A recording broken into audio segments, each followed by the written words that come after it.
Yesterday I had to go to the Apple store at Lakeside Mall. So I set my appointment, do all my things. Apple is great, your iPhones and Apple computers and stuff. They're great until they break, because then it's a pain in the neck and you have to go somewhere to get them fixed. So I go to the Apple store, which wasn't a big deal. It was the first time I'd been in a mall in a long time, and I was waiting for my stuff, so I got to sit back and do a little bit of reading and drink some coffee, and I was doing some people watching and saw a few people, and it was nice. To get into the mall was the pain of the trip, right? Because when you're driving there, it's usually not that bad, which was the case. It's Saturday, there was some people on the road, but it wasn't terrible. And then once you're in the mall, it wasn't a big deal. But between driving there and getting inside, there's this one experience that I hate, and it's called the parking lot. Now we're driving, I'm trying to find a place to park, and it's at Lakeside, so they have like that little parking garage, and I'm trying to kind of work my way through there. And just to really, something I noticed while we were doing this, there's a very, very fun dynamic that takes place in a parking garage. It's kind of like hunting. You see somebody walking out of the store, out of the mall, and they're heading to their car. And you're in your car, and you lock in, and you see, where are they going? Where are they going? Where are they going? That's a spot. And then when you pull up, somebody else might have already claimed that spot, so then you're angry. So you're looking for your next one. And it's like ducks flying across a blind, right? Like, where are they going? Where are they going? You're sitting back, you're watching. Maybe not this side. So you hurry up and you go over to the next lane over, and you go over to the next lane over, and then finally you're there, and like, boom, great. That's the spot. That's my spot. So you pull up and you put your blinker on. Because you're sitting there waiting for them to pull out, because I just claimed that spot. Now, some jerk doesn't listen to that and slides in, you want to fight, right? But regardless, you're sitting there, I got my blinker on now at this point. I'm 40 miles away from the front door because I've been following this duck all the way across, right? So I'm parked, I put my blinker on, and then I got to wait for them to pull out. And it seems like everybody that gets in their car, it takes them 47 minutes to pull out of the spot. I have an appointment to get my computer fixed on a Saturday morning, and I got to get back for Mass. I'm struggling with this. I'm aggravated. Why is it taking you an hour and a half to get out of the spot? Just put your phone down and start driving. Hurry up, right? I know I'm alone probably in this experience. Anybody else feels that? The worst part about it is that as this is going on, there's a line of cars that's working its way all the way to Veterans Boulevard behind me. And those people are just as upset that I'm sitting here waiting for this spot. And they know I'm waiting because my blinker's on. So they decide they're going to whip around me, and they're going to wave at me really interestingly with one finger. It's a real fun experience, though, when you got your collar on and they do that, and then you look at them, and they look at it, yep, go to confession, all right? Finally, pull into the spot, all the anxiety starts to wear down, and you walk in. But in that experience, in that whole experience of being in this parking garage and fighting and hunting and all this stuff and being aggravated and saying some not nice words and needing to go to confession myself and like all of this experience, it's really, really easy when we get stressed out in this situation, when I get stressed out, to lose the idea of who I am. It's really easy to start getting so focused on one thing that I lose track of what I profess and what I do and who I am. I know I'm probably alone in that. That was sarcasm, by the way. I think whenever we get so focused on the task at hand, we get this tunnel vision kind of thing, it's really easy to lose track of what we're here to profess this morning. And Jesus, today in our gospel, is giving us a commandment to live by. Now remember, the Jews had the 10 commandments, right? The first 3 commandments, all about how I'm supposed to relate to God. The next 7 commandments, all about how I'm supposed to relate to my brother, relate to my friends, relate to other people, right? Well, Jesus looks at his disciples at the Last Supper. It's the final time that he has a chance to teach them, to work with them, to form them before he's going to the cross within 24 hours. Like 18 hours later, he's going to be crucified and dead. And Jesus looks at them and says, I give you a new commandment. That would have registered so profound in the minds of his disciples. This past Lent, we broke open all of the beauty about the Last Supper, all of the wonderful imagery and symbolism, and what it is that Jesus is doing at the Last Supper, and how he's rewriting the way in which they're going to worship, how he's basically editing what God gave to the people, that he changes the Passover meal to include himself and say, we're going to do this in remembrance of me. This is how God wants you to worship.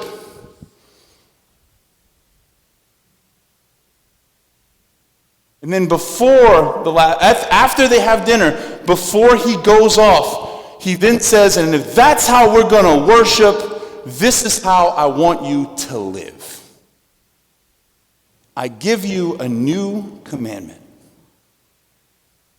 Love one another as I love you.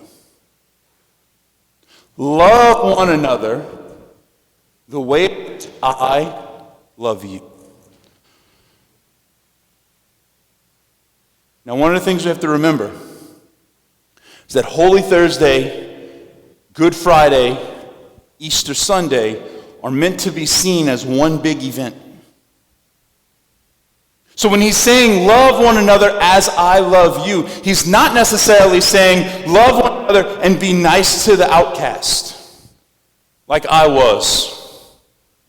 He's not necessarily saying, love one another and look past the faults and the sins of the other, just like I did with you, Matthew, because you were the IRS agent that was crooked and nobody liked, right? Like the tax collector, like, you're the one that I'm looking past the faults, the externals, the reputation, and I'm going to love you. Love one another, not like you, Thomas, how you're probably going to experience this, where the doubt is just kind of creeping in, and you're more focused on that than you are on me sometimes. Like, love one another beyond that. He's not just saying these things.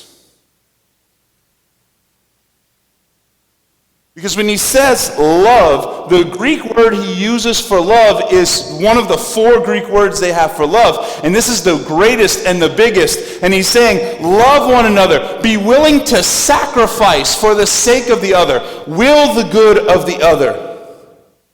Be willing to die for the other. Just like I have loved you.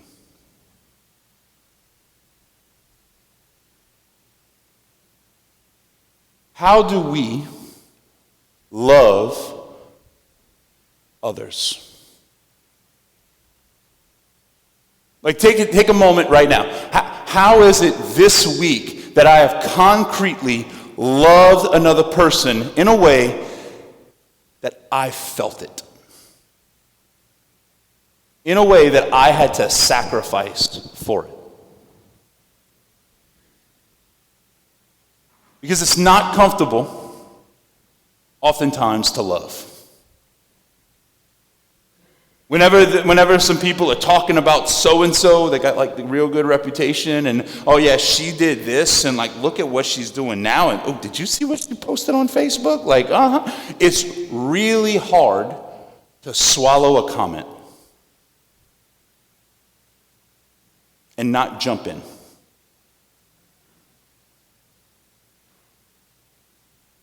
It's really hard in a parking garage not to get angry at the person for taking 2.5 hours to pull out of a spot.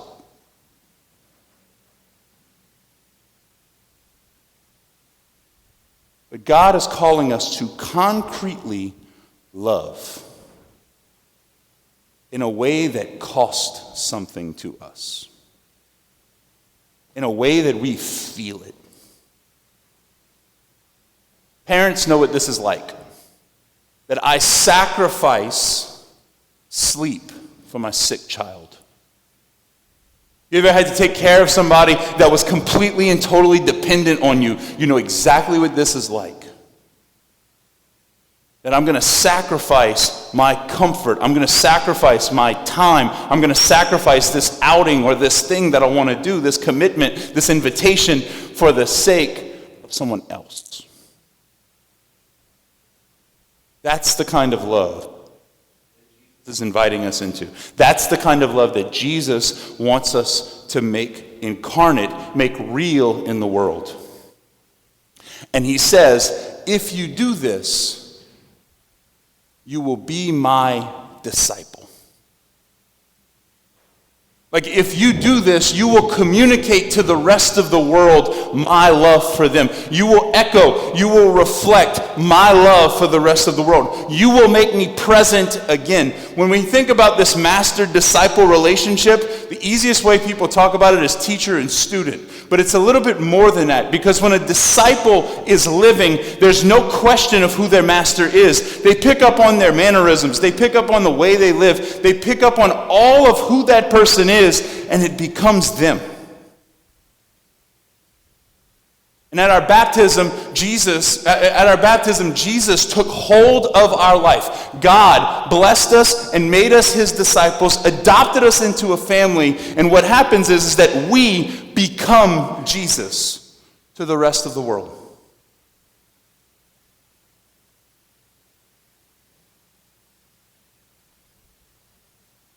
How do we look? Would somebody be confused by your life next to Jesus' life? Because they should look similar. And I say this to myself as well, because I know I'm not perfect with it.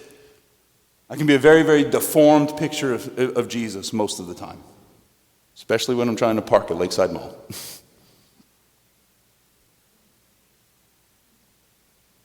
There was I've used this image before, but Mahatma Gandhi worked for justice and peace and equality in India, for a particular class of people that were very, very discriminated against, and were just like the low end of the spectrum of the world. He was Hindu, but so much of what he spoke and so much of what he said and he did were Christian values. And somebody once asked him, said, like, look, why have you never converted to Christianity? It seems to be so in line with what you preach and what you speak about and what you talk about. And Gandhi's response was very, very profound. He said, I love your Jesus. I respect your Jesus. I like your Jesus. The problem is that your Christians are nothing like your Jesus. Ouch. That's an indictment. When people look at us, do they see Jesus? Or do they see someone else? Or something else? Does it cause a scandal when we don't reflect the Master as his disciple? I'll end with this. Again, I think it might be something that I might have said at a homily before, but let me just bear with me, because I think it drives a point home. Da Vinci, whenever he was painting his Last Supper image, Leonardo da Vinci was painting his Last Supper image. This very, very famous image of Jesus at the Last Supper. One of the things he did, and oftentimes what he did whenever there were people in a picture, what he would do is he would find models. He would find people in the world, real life people, and he would paint them into the image. And that was the way that he had realistic faces and realistic bodies, right? So one day he was in the church in Milan, the cathedral church in Milan, and he for example, he looked up into the choir loft and saw a young man who was singing, and he was like, oh, that's my Jesus. Like his face, just the way he looked, the way he carried himself, that's my Jesus. So after Mass, he went and he asked the guy, and he said, hey, can can I paint you? Can I put you into the painting? And yeah, sure. So the young man came, and I think it was like 3 days long. He would come and he would come back just to get all the fine details right for the image. Over the next 11 months, he painted 11 of the other faces. So he has 12 of the 13 total faces. He's got Jesus and 11 of his disciples painted. He found the people. He found his Peter. He found his Matthew. He found his Thomas. He found all of these different people, and he painted them into the image. The one that he could not find was Judas. He couldn't find the image of Judas. So he would walk around into the public square in Milan, and sure enough, he couldn't find Judas. So Da Vinci left his masterpiece unfinished for 11 years. He walked away from it and he said, I cannot find Judas. He would walk around, he would still look for Judas, but he just could not find him. Until one day he was walking in the public square and he came across this man and he said, that's him. The hardness of life, kind of stoic, sterile face, a little bit anger. And he went, that's my Judas. It's got to be an awkward conversation, by the way. Can I paint you? You want to be Judas, right? But he went up to this man and he asked him. Sure enough, the guy agrees, and he comes up to the studio and he paints him. And about 2 or 3 hours into painting this man, the model starts to cry. He starts to weep. And Da Vinci stops for a second and says, what's wrong? He says, Master, do you not recognize me? I'm sorry, I don't. I was here 11 years ago, and you painted me as Jesus.